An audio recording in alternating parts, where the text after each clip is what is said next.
the province who are being called to help us call our politicians to account.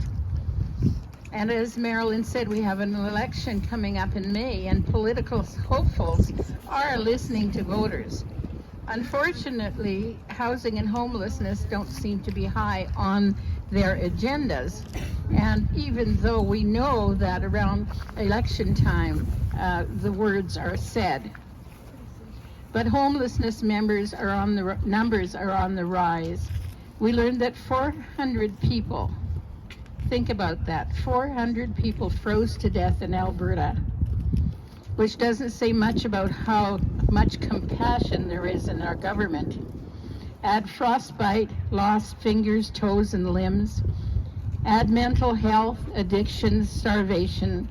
Still, the solution of the governments is to have human beings walk the streets for 16 hours a day and sleep on mats on the floor in places that are not safe. I had people in my backyard who had their sneakers, their backpacks, and they're taken from them in some of these shelters. They wouldn't even go there. So they're at risk of staying on the streets in really, really bad weather.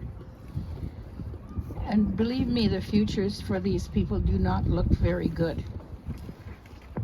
Over $100,000 is spent every year just to keep someone living on the street.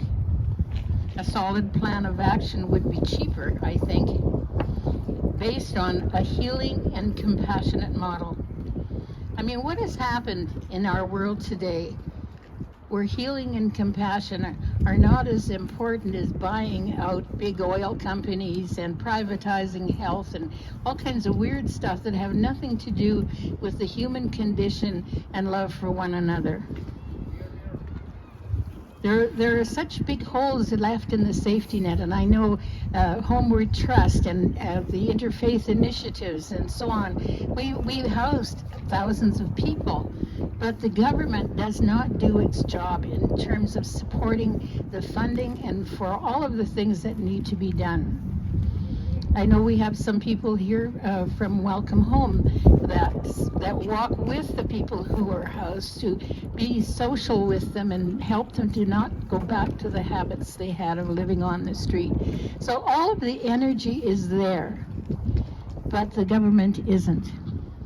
And I'm sort of apolitical in a lot of ways. You know, I get all excited about what's not happening, and I get out there with Marilyn and Michael and all of these other people to do something about it. But it's just like putting your finger in the dike. If we don't have the infrastructure there, I mean, we're hooped. It's time for all Albertans to stand up and say, "Not in my name." Say that. Not in my name. Not in my name.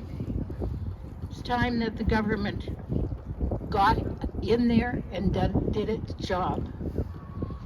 And I'm hoping that though this rally may be a small one, that all throughout this province, every citizen in this country, in this province is going to stand up and say, "Not in my name." Get your act together.